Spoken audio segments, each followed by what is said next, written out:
करके महाराज घोड़े पर सवार हुए, आगे बढ़े।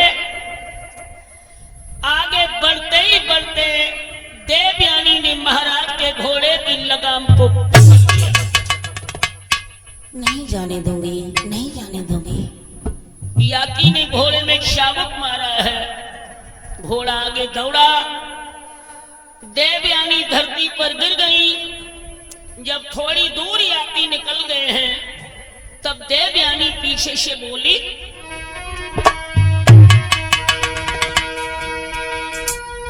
राजा दिल के बड़े ही कठोर निकले, चोरा चोरी चले गए बड़े चोर निकले, चोरा चोरी चले गए बड़े चोर निकले।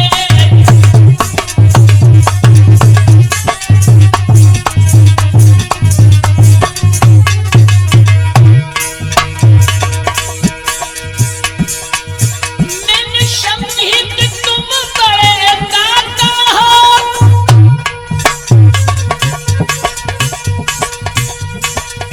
दीन दुखियों के भाग्य विधाता हो।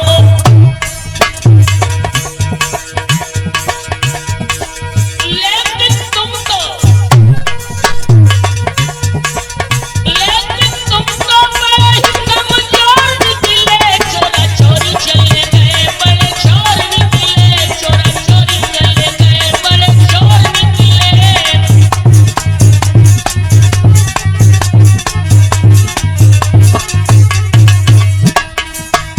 याकी महाराज बोले कि भाषण में सुनाओ देवयानी, अपने घर जाओ।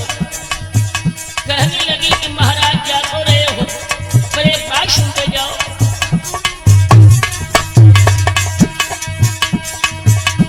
वहाँ छुड़ाए जाता निबल जान के बोई,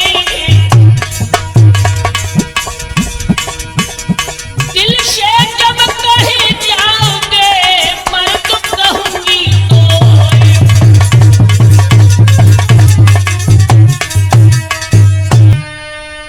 याकी महाराज तो वहां से निकल गए।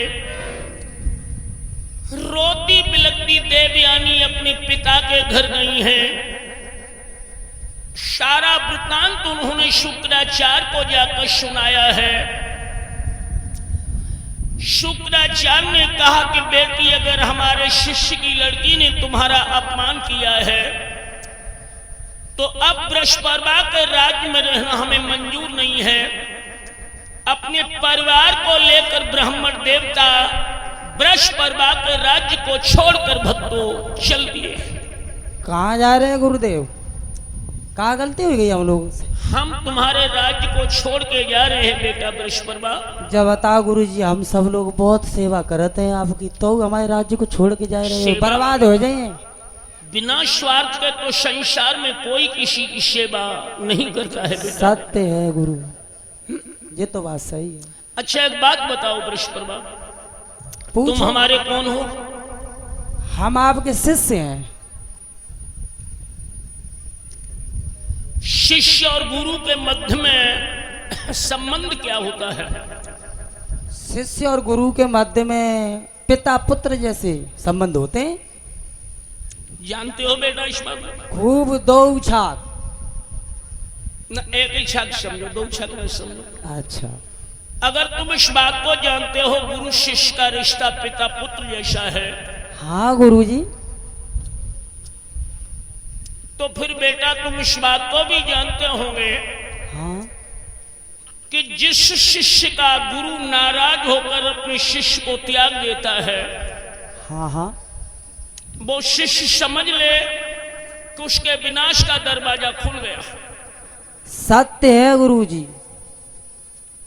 कहूं ठिकाना ना है, सीधी नरकई की टिकट कटते है।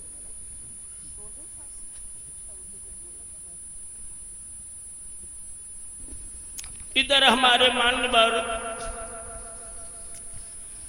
शास्त्री सुरजन जी के सुपुत्र हमें माल्यार्पण के द्वारा सम्मानित कर रहे हैं। भगवान इस बेटा को दीर्घ आयु प्रदान करे। साथ में ही शास्त्री जी के द्वारा मेरे शिष्य मंडल को 11,000 रुपए के दान से सम्मानित किया जा रहा है। प्रभु इन भैया को सद्भक्ति प्रदान करें। इधर आओ सुरजन जी। वैसे मेरे नाम के लोग बहुत कम ही मिल पाते हैं।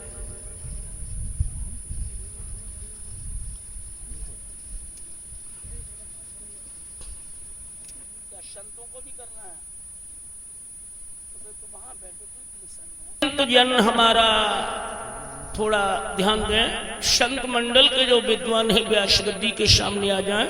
शास्त्री जी आपको सम्मानित करना चाहते हैं। संत लोग आ जाएं।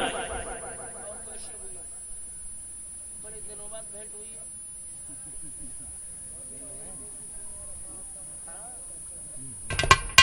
हाँ भक्तों, ध्यान उसी बिंद पर आप रखें। बृहस्पति, हाँ गुरुजी। अगर तुम जानते हो शिष्य गुरु का संबंध पिता पुत्र जैसा है, हाँ, तो बेटा जिस शिष्य का गुरु नाराज होकर शिष्य को त्याग देता है, हाँ, वो चेला समझ ले उसके विनाश का दरवाजा खुल गया। नरक की टिकट कटते गुरुजी। तो बेटा तुम्हारा दोष क्या है? बताओ गुरुजी। ओ बृहस्पति, तेरी जब बिटिया ने का करता गुरुजी? ये बैठी चंदुली जाने हाँ, का करे आई? भिक मंगा हमें बतायो है। अरे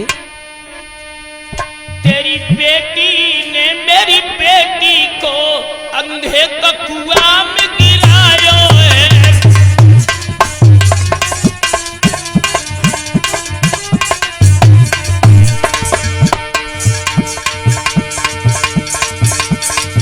इससे बढ़कर अपराध मूर्ख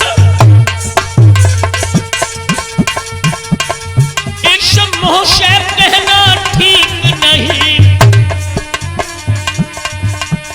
अरे सुरजन, ऐसी हालत में ब्राह्मण का रुकना ठीक नहीं।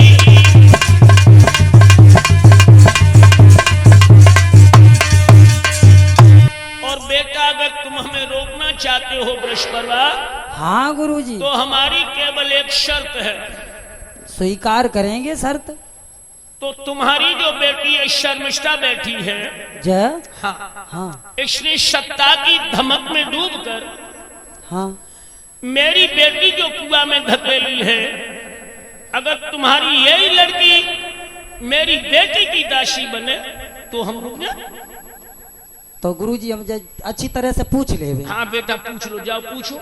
एता माँ करिए तो एता करो गुरुजी।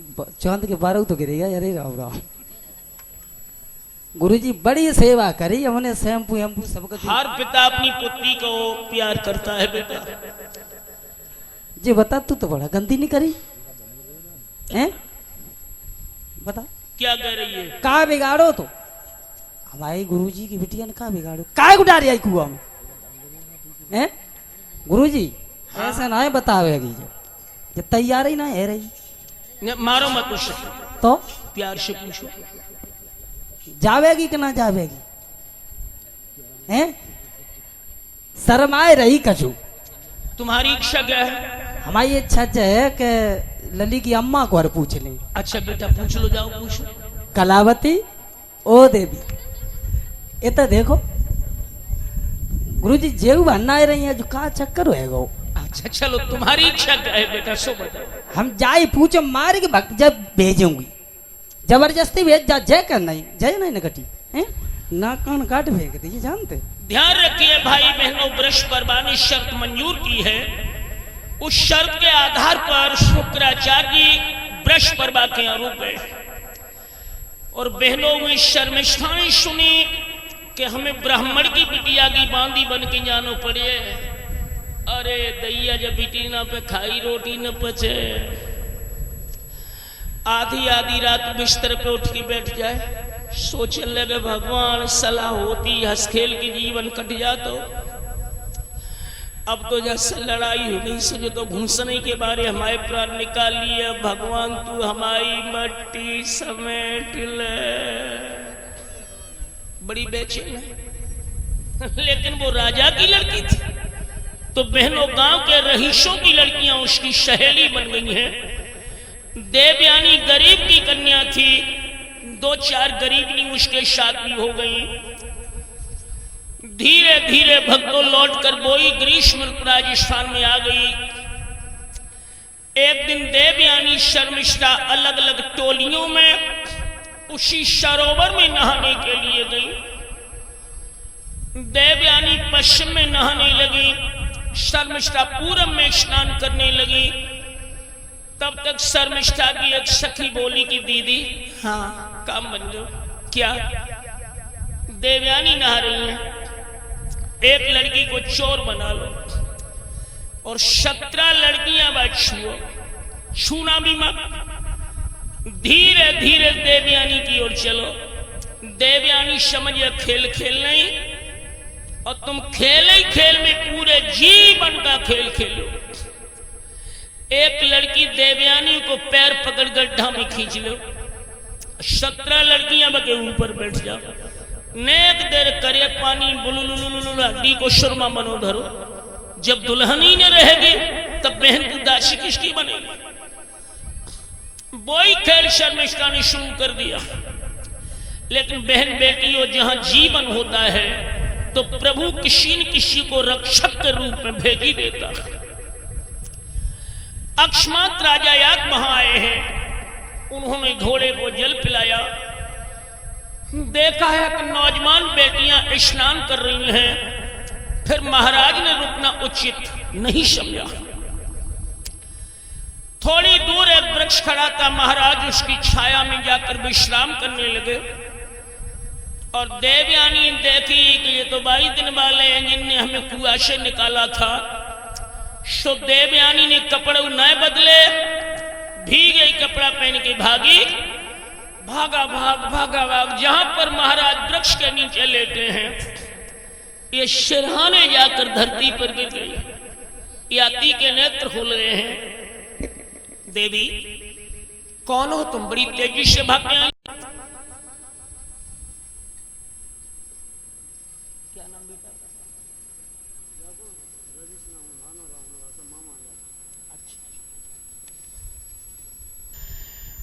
ध्यान आप वहीं रखिए। देवयानी कान लगी, बड़े लोग हैं, छोटे लोग काय को पहचाने। हम बड़े बाप की बिटिया होती जरूर पहचान लेते। याति महाराज बोले कि बड़े लोग छोटे लोग, बड़े लोग छोटे लोग। है? देवी तुमने पहले कहीं देखा हो तो परिचय बताओ। मैं शपथ पूर्वक कहता हूं कि मैंने आपको पहचाना नहीं है। कहां लगी अम्बे ही है बादन वाली जो आपने हमें कुआं में। राजा याद बोले तू फिर आ गई?